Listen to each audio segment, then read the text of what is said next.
ETF index mutual funds నేర్చుకుని stock మార్కెట్లో రాణించాలనుకుంటున్నారా? వెంటనే ఈ నెంబర్కి కాల్ చేయండి. నమస్తే రమగారు. నమస్తే జయ. రమగారు, ఒక సామెత ఉంది, దూరపు కొండలు నూనె పని, అందని ద్రాక్ష పుల్లన, ఇలాంటివి చెప్తూ ఉంటారు కదండి. అంటే ఇది ఏ సందర్భంలో పెట్టొచ్చు అంటారు? ఎక్కడైనా పెట్టచ్చు. నేను అనుకుంటాను యాంకర్ అయితే హాయిగా ఉండేది, గెస్ట్ అయి చచ్చిపోతున్నావు అని. యాంకర్ కష్టాలు యాంకర్లకే తెలుసు. నువ్వు అనుకుంటావు ఈ యాంకర్ జీవితం చచ్చిపోతున్నాను, గెస్ట్ అయితే రమగారు లాగా అప్పుడప్పుడు కొత్త చీర కట్టుకొచ్చి 4 టపటపా చెప్పేసి హాయిగా ఇంటికి వెళ్ళి పని చేసుకోవచ్చు. కూర్చో రమగారు. నాకు ఎప్పటికీ అదే ఇష్టమా నీకు? ఇంకా వేరే అనుకుంటాను, వేరే అనుకుంటావు. ప్రతి మాత్రం ఇవ్వండి రమగారు, పోన్లే ఇవ్వకు. నేను కూడా ఇవ్వను, నాకు కూడా యాంకర్లు వద్దు, నేను ఇదే ఇష్టం. మీకు అదే, నాకు ఇదే. అయితే ఎప్పుడు కూడా మనకి ఉన్నది మనకి మొనాటనస్ గాను ఉంటుంది. ఇది మామూలుది ఎదురుకుండా వాళ్ళకి చాలా బాగుంది. ఉద్యోగాలు చేసే వాళ్ళకి వ్యాపారస్తుల సుఖాలన్నీ కనపడతాయి. అవును, వ్యాపారస్తులకి ఉద్యోగస్తుల సుఖాలు తెలుస్తాయి. ఇప్పుడు మేము అనుకుంటాం, మా సంగతి చెప్తా చూడు. సెలవులు వచ్చాయంటే జనాలంతా ఊరు వెళ్ళిపోతారా? అందరు అన్ని ఊర్లు వెళ్ళిపోతుంటారు. సెలవులు వస్తే డాక్టర్ గారు భయంకరమైన బిజీగా ఉంటారు. మాకు సెలవులు ఉండవు, మేము ఎక్కడికి వెళ్ళలేం. పబ్లిక్ హాలిడే వచ్చిందంటే ఆయన 24 hours బిజీగానే ఉంటారు. సెలవు వచ్చింది కదా, నేను ఎక్కడికైనా వెళ్దాం అనుకుంటే ఏం లేదు, నేను ఇంట్లో కూర్చోటమే. అది మా పిల్లలు చిన్నప్పుడు కూడా అంతే. పిల్లల సెలవుల్లో బయటికి వెళ్ళటం అనేది కుదిరేదే కాదు. అయిందా? చాలా మంది మా కజిన్స్ ఫ్రెండ్స్ అందరూ మీ పని హాయి, మీరు సొంత ప్రాక్టీస్ కాబట్టి ఎప్పుడు కావాలంటే అప్పుడు ఊరు వెళ్ళొచ్చారు. ఎటా వెళ్తారు? ఎక్కడికైనా వెళ్తే 3 రోజులే. 3వ రోజు మధ్యాహ్నానికి ఆ ఫోన్లో ఆన్సర్ చేయలేక విసుగుబుట్టి ఇంటికి వెళ్ళిపోదాం అనిపిస్తుంది. తర్వాత వచ్చే జనాలను తలుచుకుని ఆయనకి భయం వేస్తూ ఉంటుంది. వాళ్ళకేమో ఏంది బాగుంది, ఎప్పుడు కావాలంటే అప్పుడు మానేసుకోవచ్చు, ఎప్పుడు కావాలంటే అప్పుడు సెలవు పెట్టుకోవచ్చు. మానేసుకోవటాలు అవి కూడా ఏం కుదరవు. ఎక్కడ కుదురుతుంది? నాకు ఇది అనుభవంలో ఉంది కాబట్టి నేను అది చెప్తున్నాను. ఎప్పుడు కూడా మనం ఏది చేస్తున్నామో దానికంటే ఎదురువాడు చేసేది బాగుంది అనిపిస్తుంది. అందులోకి దిగితే గానీ దాంట్లో ఉన్న మిట్టలు పల్లాలు మనకు తెలీదు. యువతల నుంచున్నాం అనుకో, కొండ ఇట్లా పైకి ఉండి ఆకుపచ్చగా ఉండి ఆ శిఖరాలు మన ఆకర్షిస్తాయి. దాని దగ్గరికి వెళ్తే దాంట్లో ఎన్ని మిట్టలున్నాయో, ఎన్ని పల్లాలున్నాయో, ఎన్ని గోతులున్నాయో, ఎన్ని చోట్ల కాలేస్తే ఎన్ని గోతుల్లో పడతామో. సీత కష్టాలు సీతవి, పీత కష్టాలు పీతవి. మమ్మల్ని కూడా అట్లాగే అనుకుంటారు అమ్మగారు. ఏముంది, వీళ్ళు మంచి డ్రెస్సులు చక్కగా కలర్ఫుల్గా కనిపిస్తారు, చక్కగా మేకప్ వేసుకుని ఎప్పుడు నవ్వుతూ ఉంటారంటారు. అందరు యాంకర్స్ తరపున నేను ఎప్పుడు పదే పదే చెప్తూ ఉంటా, జనరల్గా మనిషికి ఎన్ని ఫీలింగ్స్ ఉంటాయని. ప్రతి సందర్భంలో ఏదో ఒక ఫీలింగ్ ఉంటుంది కదా. వన్స్ కెమెరాస్ ముందు కూర్చొని లైట్స్ అనగానే ఒకటే ఫీలింగ్ లో రావాలి, ఒక్కటే కనిపించాలి, ఒక్కటే చూపించాలి. దాన్ని క్యారీ చేయడం ఎంత కష్టం, చాలా కష్టం. లోపల ఏదేదో తిరుగుతూ ఉంటుంది. అలా చేసామంటే అవుట్పుట్ సరిగ్గా రాదు కదా. ఫుల్ ఫోకస్డ్ గా ఉండాలి. కాబట్టి ఎక్కడుండే అంటే మాది కాబట్టి నేను ఇది చెప్తున్నా. అదే కదా, ఇప్పుడు ఆ పని చేస్తే బాగుంటుంది, అది హాయి, అది వీలు. ఇది చాలా అలా అనుకున్నా పర్వాలేదు, చాలా అని అనుకోకూడదు అనేది నా భావన. ఇది చాలా సులువు అనిపిస్తుంది అంతే. ఇప్పుడు నా ప్లేస్ కూడా చాలా సులువు కదా అనిపిస్తుంది, ఈజీగా పేరు వచ్చేసింది నాకు. అట్లా సాధ్యమవుతుంది రమ్మగారు? అలాగే అనిపిస్తుంది జయ. ఎంత కష్టం ఉంటుంది దీని వెనకాల. ఏమో, ఏదైనా ఉండని, ఎవరి తట్టాలు వాళ్ళకి తెలుస్తాయి, పక్క వాడికి తెలియదు కదా. ఇప్పుడు చూడు, మొత్తం ప్రపంచం అంతా దీని మీదే నడుస్తుంది జయ. హాయిగా ఉద్యోగం తీసుకుంటే బాగుండేదని వ్యవసాయదారుడే సుఖంగా ఉన్నాడని వానలు వంగుళ్ళు వచ్చి పంటలు మునిగిపోయినప్పుడు తప్ప మామూలు రోజుల్లో వ్యవసాయదారులది వాళ్ళది ఒక ఫ్యాన్సీగా కనపడుతుంది. ఎంత కష్టము, ఎంత నిష్ఠూరము జయాది, ఎంత బాధ, ఎంత బరువు, ఎంత బాధ్యత, ఎంతో ప్యాషనో, ఎంతో అలవాటో, నెసెసిటీ ఉంటేనే కానీ ఆ పనులు చెయ్యలేరు కదా. ఇలాగే అనిపిస్తుంది. చిన్న కథ చెప్తా చూడు దీనికి. ఓకే. మాచిరాజు కామేశ్వరరావు గారిని, వీరు చేయి తిరిగిన చందమామ రచయిత. చందమామ కథలు ఎక్సలెంట్గా ఉంటాయి వీరివి. కామేశ్వరరావు గారి కథలు చాలా బాగుంటాయి. ఈ కథ నాకు ఎప్పుడు ఇష్టం. నేను ఈ దూరపు కొండలు నునుపో అని ఎక్కడైనా సందర్భం వచ్చినప్పుడు ఈ కథ గుర్తు చేసుకుంటాను. ఒకప్పుడు ఒక ఊర్లోనట భూపతి గారిని ఒక ఆయన బాగా సంపన్న గృహస్తున్నాడు. ఆయనకి బోల్డు పొలము, బ్రహ్మాండమైన ఇల్లు ఉన్నాయి. ఆయనకు ఒకడే కొడుకు గజపతి. ఒకనాడు వాళ్ళ పల్లెటూరు నుంచి పక్కనున్న పట్టణంలో ఏదో ఒక పట్టణానికి వెళ్ళారు. అక్కడ ఏదో తీర్థయాత్రకో దేనికో వెళ్ళారు.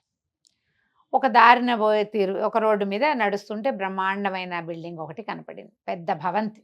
ఎంత బాగుందో, ఇల్లు ఎంత బాగుంది నాన్న, ఎవరిదో ఈ ఇల్లు అని అక్కడ ఉన్న వాళ్ళని ఎవరినో, ఈ ఇల్లు ఎవరిదండి అని అడిగారు. మాణిక్యవర్మ గారిదండి ఈ ఇల్లు అని చెప్పారు.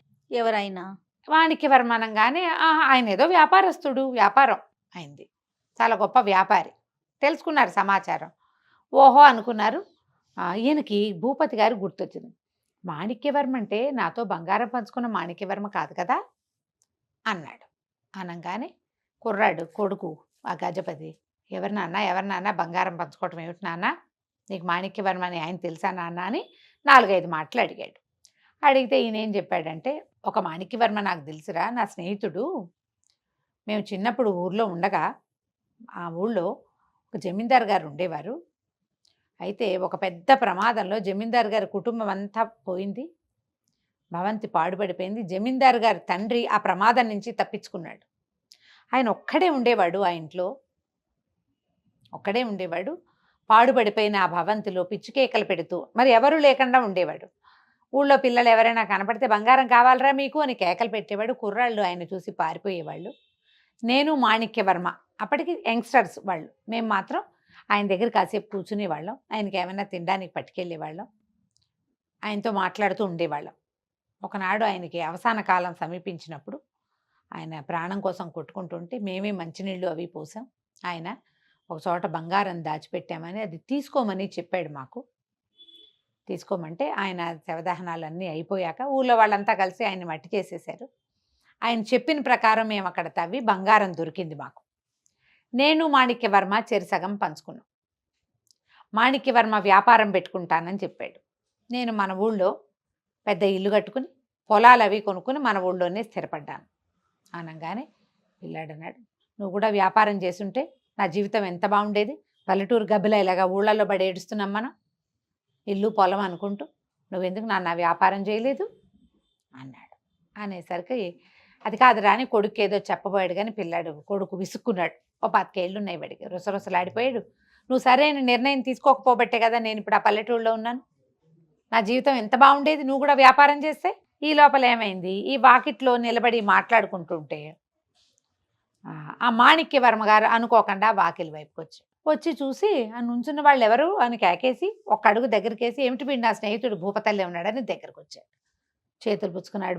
భూపతి బాగున్నావా, ఎన్నేళ్ళయిందిరా చూసి, రారా లోపలికి రాని వాళ్ళు ఎవరినో పని వాళ్ళని కేకేసి కాళ్ళకి నీళ్లు తీసుకురండి, వీడు మా స్నేహితుడని లోపలికి తీసుకుపోయాడు. తీసుకెళ్లేసరికల్లా కుర్రాడు లోపలికి, తండ్రి కొడుకు ఇద్దరు ఇంటి లోపలికి వెళ్ళారు. వెళ్తే పెద్ద భవంతి, అది ఎంత బాగుందో, ఎన్ని సౌకర్యాలు ఉన్నాయో, అడుగడుగునా సౌకర్యమే. కుర్రాడికి తమ ఊళ్ళో ఉన్న పెద్ద పాతకాలపు మండువా లోగిలి, మన ఇల్లు ఏం బాగుంది, వీళ్ళిల్లు చూడు, ఫ్లోరింగ్ ఎంత బాగుంది, గోడలు ఎంత బాగున్నాయి, అసలు అద్దాలు ఏమిటి, ఆ అల్మర్లు ఏమిటి, ఆ దీపాల గుత్తులు ఏమిటి, అన్నీ కనిపిస్తున్నాయి. అబ్బా ఎంత విరక్తి పుట్టిపోయిందంటే వాడికి, ఇచ్చి నా జీవితం, మా నాన్న నన్ను ఇలా చేశాడు అలా అనిపించేసింది. సరే కాళ్ళు కడుక్కున్నారు, ఏదో తినడానికి పెట్టారు. ఇద్దరు పిచ్చాపాటి మాట్లాడుకుంటుంటే కుర్రాడు నేను బయటకు వెళ్తున్నా అని చెప్పేసి లేచి వెళ్ళిపోయాడు. కొంతసేపు గడిచింది. ఈ లోపల భోజనాలు ఏర్పడటాన్ని కేకేశారు. అదేమిటో మీ వాడు ఎక్కడికో వెళ్ళాడు, భోజనం వేళకి రాడా అని అడుగుతున్నాడు ఆ మాణిక్యవర్మ గారు. అడుగుతుంటే నవ్వాడు భూపతి గారు. వాడే వస్తాడులే, కాసేపు ఆగి కోపం తగ్గాక, నేను వ్యాపారం చేయలేదని బాధగా ఉంది వాడికి, మీ ఇల్లు వాకిలి చూసేసరికల్లా, మా పొలాలు తోటలు దొడ్లు ఇల్లు, మా మండువా ఇల్లు, మా పల్లెటూరు వాడికి విరక్తిగా ఉంది, ఇలా చేయలేకపోయామని ఎంతో దిగులు పడుతున్నాడు. వస్తాడులే, కాస్త కోపం తగ్గితే నా మీద వాడికి కోపం వచ్చిందన్నాడు. సరే మాణిక్యవర్మ గారు ఈ భూపతి గారిని భోజనానికి తీసుకుపోయాడు. ఇద్దరు కలిసి భోజనం చేశారు. ఆ కబుర్లు ఈ కబుర్లు చెప్పుకున్నారు. వీళ్ళ భోజనాలు అయ్యేసరికల్లా ఎర్రబడిన మొహము, కళ్ళు, రేగిపోయిన జుట్టుతోటి గజపతి లోపలికి వచ్చాడు. మరి భోజనం వేళకి రావాలిగా. ఆ కాలం ఏంటి, భోజనాన్ని అలక్ష్యం చేసే కాలం కాదు, ఎక్కడో చోట తినేసేది కాదు, పిలిచిన వాళ్ళ ఇంటికి వెళ్ళాలి, మర్యాద కూడా కదా. సరే లోపలికి వస్తే, రానైనా కాళ్ళు కడుక్కో, భోజనం వడ్డిస్తానని, భూపతి నువ్వు పడుకోబోయి పిల్లవాడికి భోజనం వడ్డిపించి కాసేపు కబుర్లు ఆడుకుంటాం మేము అని చెప్పి భూపతి గారికి ఒక మంచము పక్కా చూపించి ఆయన పడుకోమన్నాడు. భోజనం చేశాక 50 ఏళ్ళు వస్తే పెద్దవాళ్ళు కాసేపు నడుము వాలుస్తారు. పల్లెటూరు పద్ధతులు కూడా అవే, మధ్యాహ్నం ఒక అరగంట నడుము వాలుస్తారు. ఆయన్ని తీసుకెళ్ళి ఆ గదిలో వదిలిపెట్టారు. ఆయన కాళ్ళు తప్పుకుని పడుకున్నాడు మంచం మీద. ఈ గజపతికి భోజనం వడ్డించారు. ఈ మాణిక్యవర్మ గారు పక్కన కూర్చున్నాడు. ఏమిటో మా ఇల్లు అది నచ్చిందా నీకు అంటే, నచ్చిందండి, నచ్చకేమిటి, ఇంత బాగుంటే ఎందుకు నచ్చదు, మా నాన్న తెలివి తక్కువగా ఊళ్ళో ఉన్నాడు కానీ మేము వ్యాపారం చేస్తే మాకు కూడా ఉండేది ఇల్లు అన్నాడు. అనగానే ఈయన అన్నాడు, వ్యాపారం అంటే సులువు అనుకున్నావా నాయన? అంత సులువు కాదు. మీ నాన్న ఇల్లు వాకిలి చక్కగా ఏర్పరచుకుని 100 ఎకరాల పొలం కొనుక్కుని 100ని 200 చేసి 2 గొడ్లని 100 గొడ్లు చేసి గోల్డ్ సంపద అందించాడు. నా పాలికి వచ్చిన బంగారం నేను ఇంటికి వచ్చాను. నాకు ఒక అన్నయ్య ఉన్నాడు. మా అన్నయ్య నేను వ్యాపారం చేస్తానంటే కొంత బంగారం ఇచ్చాను. ఆయన పడవేసుకుని వ్యాపారం చేయటానికి పోయాడు. ఏదో అక్కడ కుదిరిందనుకో వ్యాపారం అంతా కుదిరిన తర్వాత ఇంటికి వచ్చేటప్పటికి పడవ కాస్త మునిగిపోయింది. మొత్తం బంగారం అంతా సున్నం చేశాడు. మళ్ళీ వచ్చాడు, మళ్ళీ చేస్తానన్నాడు వ్యాపారం. సరే, మరి అన్నదమ్ముడు మన దగ్గర ఇంత బంగారం ఉంది, రాజాగారి భవంతి నుంచి చాలా బంగారం వచ్చిందిగా, అందుకని మళ్ళీ ఇంకో కొంత బంగారం ఇచ్చాను. ఈసారేమో ఊళ్ళోనే వ్యాపారం మొదలుపెట్టాడు. ఊళ్ళో వ్యాపారం కూడా కలిసి రాలేదు, బంగారం అంతా పోగొట్టుకున్నాడు. నాకు వచ్చిన దాంట్లో సగం బంగారం వ్యర్థమైపోయింది వ్యాపారంతో. నేను పెద్ద వ్యాపారాల జోలికి పోకుండా ఏదో చిన్నగా అట్లా చేసుకుంటూ వచ్చి నిదానంగా ఎక్కిచ్చాను. మా అన్నయ్య మాత్రం బంగారం అంతా పాడు చేసుకున్నాడు. ఇప్పుడు నా దగ్గరే పనిచేస్తున్నాడు. ఆయనకి ఇచ్చింది చేశాను, కానీ ఇదంతా దైవాధీనం వ్యాపారము. నాకు ఎందుకు కలిసి వచ్చిందంటే నేను అవాళ్ళు ఏదో పుణ్యం చేశా. రాజాగారికి మంచినీళ్ళు ఇచ్చి ఆయన దగ్గర కూర్చుని పెద్దవాడిని కాస్త మంచి మాట్లాడడం వల్ల నేనంతా చెడిపోలా. కానీ నాకు వచ్చిందంటే సగం బంగారాన్ని మా అన్నయ్య కరారాబడి జుట్టిచ్చేసాడు. పూర్తిగా దైవాధీనమే. ఊళ్ళల్లో అట్లా కాదు కదా, వ్యవసాయం వేరు. అప్పట్లో మనకి ఇప్పుడు లాంటి తుఫాన్లు అవి లేవు. వ్యవసాయం అంటే ఏటా ధాన్యం ఇంటికి రావటమే. సగం పోయినా సగం ఇంటికి వస్తుంది. వ్యాపారంలో పోతే మొత్తం పోతుంది. వ్యాపారాలు అప్పుడంతా పడవల మీద వ్యాపారాలే కదా. పడవ మునిగిందంటే గోవిందా. మీ నాన్న చేసిన పనే మంచిది, మేమేమో వాళ్ళు అలా చేయలేకపోయాము, ఈ వ్యాపారాన్ని నమ్ముకున్నాం, ఇది ఒక పులి మీద స్వారీ, ఎప్పుడు డబ్బులు పెట్టుకుంటూ ఉండాలి, వచ్చేదేమో దైవాధీనం. భోజనం చేసినప్పుడు దుమదుమలాడుతూ కూర్చున్న గజపతి స్లోగా అయ్యి చక్కగా అన్నీ రుచి చూసి, మీ ఊళ్ళో మంచి వస్తువులు దొరుకుతాయండి, ఈ కూరలు ఇలాంటి పదార్థాలు దొరకవు, వెళ్ళేటప్పుడు బండిలో ఇవి కూడా వేయించుకెళ్తామంటే నేను ఇప్పిస్తాను నీకు అన్నాడు. ఈయన అన్నందిని వెళ్ళి నాన్న పక్కన పడుకున్నాడు. సాయంకాలం భూపతి గారిని నిద్ర లేచేసరికి కొడుకు మామూలుగా ఉన్నాడు. ఇంకో 2 రోజులు ఇక్కడే గడిపారు వెళ్ళింటోనే. పట్టణంలో ఉన్న విశేషాలన్నీ చూశారు. కొత్త సామాన్లు కూడా కొనుక్కుని ఇంటి దారి పట్టారు. ఈ ఇంటికి వెళ్ళేటప్పుడు మాణిక్యవర్మని కావలించుకున్నాడు భూపతి. ఇంతకాలం తర్వాత మళ్ళీ కలవగలిగాము, కాకపోతే మా వాడికి ఏం మంత్రం వేసావో అప్పటి నుంచి నువ్వు ఇలా చేయలేదని నన్ను అండం మానేశాడంటే, ఏముంది మా అన్నయ్య సంగతి చెప్పాను. మా అన్నయ్య ఎట్లా చేశాడు, ఏం చేశాడు, బంగారం అంతా ఎట్టపాడు చేసుకున్నాడు, వ్యాపారంలో ఎట్లా నష్టపోయాడో అర్థమయ్యేలా చెప్పానులే అనగానే భూపతి అన్నాడు, నీకన్నయ్య ఎక్కడో, నీకు ఇద్దరు తమ్ముళ్ళేగా, నువ్వేగా మీ ఇంట్లో పెద్దవాడివి అన్నాడు. అనేసరికి ఏముందిలే, వీడికో మంచి మాట చెప్పడానికి ఓ అన్నయ్యని సృష్టించాను అంతే, ఏం పర్వాలేదు, ఏదో ఒకటి వీడి దారి మళ్ళించడానికి. ఇంటికి వెళ్ళిపోయారు. తర్వాత హాయిగా ఉన్నాడు తన ఊళ్ళో గజపతి. ఇంకా పొలాలు కొన్నాడు, ఇంకా ఇల్లు కట్టాడు, చక్కగా పెళ్లి చేసుకుని పిల్లల్ని కన్నాడు.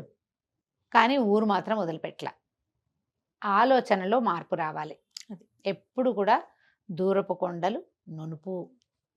వెళ్తే నిదానంగా అడుగులు వేసుకుంటూ వెళ్తే ఆ కొండని మనం ఎక్కగలుగుతాం, కానీ ఇక్కడి నుంచి అక్కడికి ఎప్పుడూ దూకలేం. ఏదైనా ఒక స్థానాన్ని చేరిన వాళ్ళు ఇక్కడి నుంచి ఒక్క ఎగురులో ఆంజనేయ స్వామి లంకా నగరాన్ని చేరినట్టు చేరలా. పాక్కుంటూ పీతలాగా వెళ్తేనే ఎక్కడైనా ఒక చోట కపదాట్లు కొంచెం ముందుకే వేయచ్చు. అవును, కానీ నిదానంగా చేస్తేనే ఏదైనా సక్సెస్ అవుతుంది. ఇతరులను చూసి వాళ్ళలాగా మనము చేద్దామని అనుకోకూడదు. వాళ్ళ సక్సెస్ని కాదు, వాళ్ళ ప్రయాణాన్ని గమనించాలి. అవును రమ్మగారు కదా, ప్రయాణాన్ని అనుకరిస్తే అందులో ఉన్న లోతుపాట్లన్నీ మనకు అర్థమవుతాయి. ఆ నున్నటి దాన్ని చూసి ఎగరకూడదు.